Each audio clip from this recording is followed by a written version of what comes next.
Hello and welcome to Burning Garbage, the only show where I, TMac, talk about all the new Bhop maps all the time, playable on Mythical Gaming. That's Mythical Gaming, link in the description. So starting us off with the update section, Bhop_Dead End by Wave was the first map to receive an update, and this update changed up a fair amount on the map, most noticeably with the fog, which pretty much is non-existent now. I personally like the aesthetic of the thick fog, especially on the final stage by the graveyard, but in other areas like the starting tunnel, it looked much better post-update. Another notable change was the inclusion of an arrow at the helicopter pad and other general directional cues like the open garage doors that serve as the teleporters, which were originally closed. You'll probably still find yourself getting caught on small nicks in the ground and the edges of planks, and there's still parts of the map, for instance the start of the sewer tunnels and the snow hallway stage, where the layout is solely a straight line of simple blocks or crates without any obstacles or winding scenic pathways to make those segments of the run as interesting as other parts of the map were.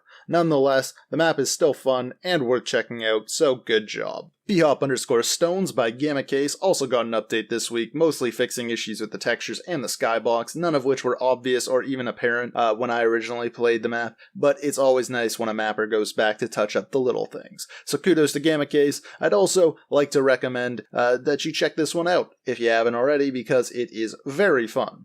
But enough with the updates, it's time to sink our teeth into the new maps, of which there were only a few, so hopefully I can tackle them in enough depth to satisfy even the most fractious of viewers, while still being able to dial everything back enough to get through it all in a timely fashion.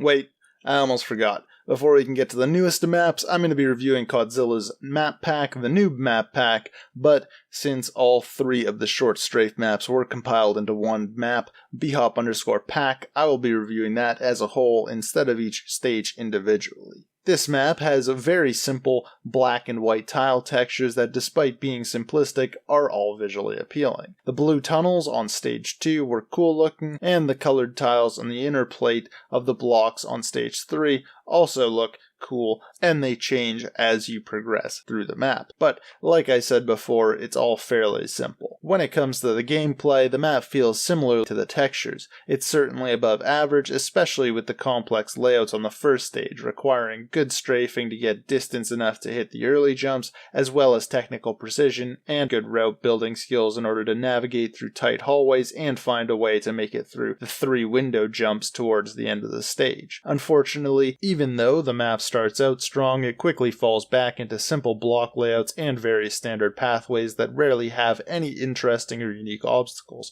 nor does the map give you an exciting layout, as the paths are mostly just made up of large blocks with slight bends. Now, this can be a good thing if you're a newer bhopper, or if you're into moderately long strafe maps, which are very basic and let you go fast without having to be incredibly precise. There are a few obstacles and interesting areas that do stand out, however, the first being the 180-degree booster at the start of the second stage, which was good, the second being the blue tunnels further along on stage 2, which had an issue that happened to me very rarely, where I got caught in the top of the tunnel. Not good, but it did happen not too often, so it's forgivable, I suppose. Finally, on the last stage, there was a booster into an incline which led to a large gap, which wasn't necessarily bad, but if you don't already have the map routed, then this gap can easily catch you off guard, and it is quite large, which means that this map probably won't be quite as accessible for newer bhoppers, and all that said,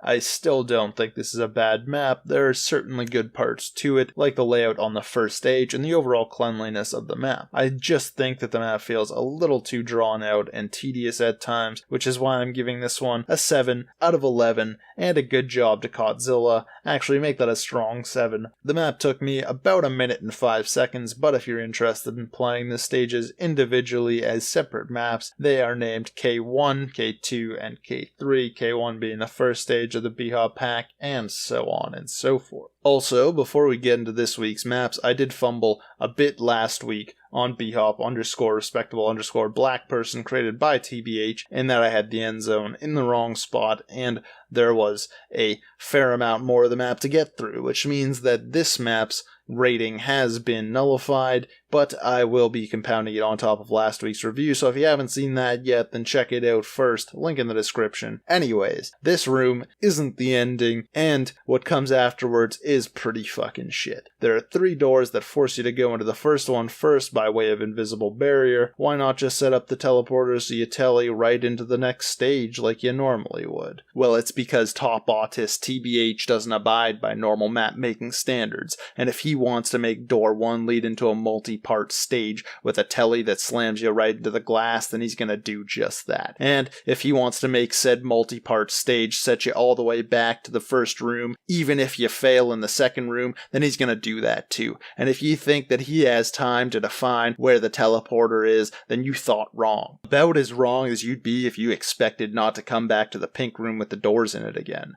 Twice. You'd probably also assume that the second pink room was equally shit, and you'd be wrong again, because it's definitely bad, in that the layout is designed to trip you up by hiding blocks behind other blocks, plus it's a really ugly stage with an awkward ending, but it's definitely nowhere near as bad as the previous stage. Then, the ending is the third door, which you'd assume was gonna be a stage, but it isn't, so obviously I enjoyed the first half of the map a lot more, and I think that this part of the map brings down the overall enjoyment of the map to about a light 6 out of 11. So I suggest you make the end zone where I originally had it, but if you don't, then you can expect the map to take you around a minute to complete. And that said, I don't think that the full version is worth the play, unless this looks like your brand of cancer, then maybe you'd enjoy it. But nice try to TBH anyways, so without wasting any more of your sweet, sweet time that you'll never get back, time that you could be spending riding a bike or going to Burger King, where every Wednesday is Whopper Wednesday, Gamecase's port of M4 Dara's Bhop_Tramadol is the first map to actually come out this week. This map has that similar, very clean, white matte floors, walls, and ceilings that the usual M4 Dara maps have, with the same rectangular pipes working their way throughout the map. However, unlike in previous maps of his, this one has massive wall scaling murals that add a lot more character and memorability to the map. That, combined with the interesting glass-lit blocks by the glass-encased tree, really make the map stand out as a positive addition to the unique style that M4 Dara has when it comes to designing graphical elements of his maps. As far as the gameplay goes, Madara once again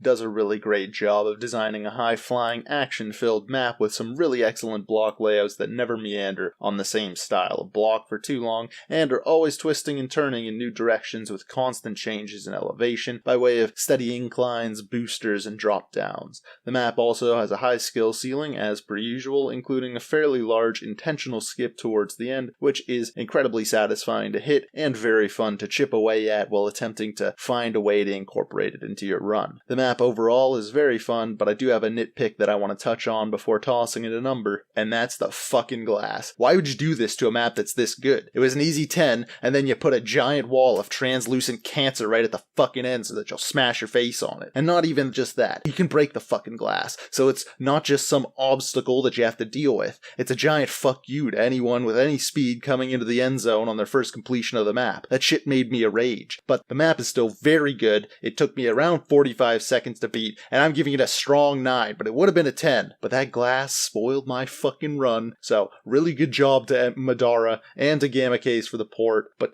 fuck the glass. So, the next map to come out this week was Bhop_Babylon, created by Felician, and this was an artistic reconstruction of the ancient city, except it isn't a city, it's a Bhop map. With anime babes. So, aesthetically, the map is pretty interesting, even if the visuals aren't the most appealing. It takes a giant spiral, rocky, layered stage design and adds cool colored panels representing each stage, and when looked at from a distance, it is a very cool little art piece map. And the skybox works very well into that whole theme as well. Getting into the gameplay of the map, this is a map that will make you focus more on your technical skills than your ability to strafe, which is appreciated. Not enough maps nowadays come out that are like that. It starts out with a wall of text telling the Bhopper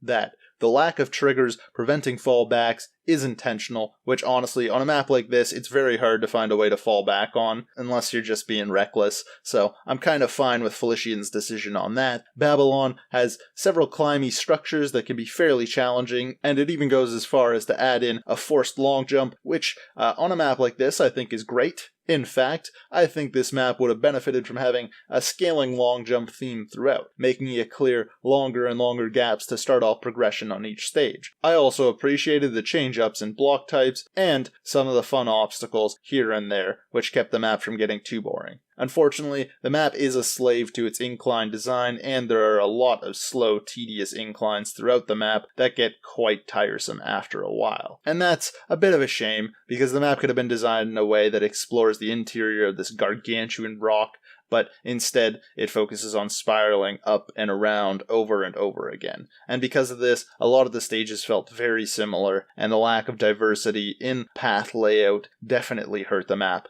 over time, especially since there were really no challenging parts to keep me engaged as I trekked my way upwards. There were also invisible walls above the anime pictures, which at times looked like they could be jumped on, and, as I probably said a million times, I'm not a fan of those. Finally, I'd like to mention that there is a skip using the spindle-shaped roof spike that can be surfed up and be-hopped on into the next zone. I'm assuming that this is intentional, but it doesn't really add or take away anything from the map, in my opinion. It's just there, and I thought it was worth noting. So, the map took me about 5.5 minutes to beat, and I think it showed a lot of potential and had some good, fun parts, and overall I think that this map was worth a 6, maybe a strong 6, so good job, and nice try on that one. But we aren't done just yet. The final map of the week was also created by Felician. Bhop_Stonehut was actually the bonus of Babylon, but due to popular demand, it was made into its own map. Unfortunately, some of the textures turned out to be black, even on the fixed versions, but it isn't unplayable, so I'll still talk about it, but I'm going to refrain from rating it until it's been updated, because just from the screenshots I can tell that this map will look much better, and the visibility is a bit of a recurring issue throughout the map. So I'm going to cut right into the gameplay, right off the bat. You can see that the layout is much more interesting and unique than Babylon, the use of obstacles is much more frequent and clever, and exploring the intricate insides of this crumbling temple is miles more interesting. The map incorporates ladders, window jumps, and ramps in some really unique and memorable ways, and the overall map design feels inspired and well-paced throughout. As for problems, it can be fairly confusing to figure out where you're supposed to be going at certain points, though that could be entirely due to the textures, since it is very difficult to tell that the black wall is actually a ladder, and at other points where you'd assume that, oh, that wall's probably a ladder as well, but instead it's actually like a mild slope that you can't surf up or anything, and it kind of pushes you down. So, the map is also much shorter than Babylon, taking me around 55 seconds, and all in all, I think this map shows a lot of promise, and when the textures do get fixed, I'd like to revisit it and properly give it a rating. So good job, Felician, but that is all the time that I've got for this week's episode of the weekly Bhop map review, so make sure to leave a like if you like, comment, and subscribe. Make sure to share this video and send in any runs that you want featured on the Bhop Talk Show to jacoby123abc@gmail.com. Follow me on Twitter for notifications, check out TMacDaGoon games for a little more content, and if you want to support the show, then send me some change on PayPal. Link in the description for literally everything. As for me, I'll see you on Whopper Wednesday. Because at Burger King, every Wednesday is Whopper Wednesday, and it only seemed right to make the change. That's 100% the reason behind it, and it certainly isn't because my recording area got too loud for me to record on the usual day that I record and it pushed everything back. That couldn't be the issue, but either way, the show will be airing on Wednesdays every week, 6 p.m. EST. Gives me more of a buffer, gives you more of a burger. Win-win. See you next Wednesday.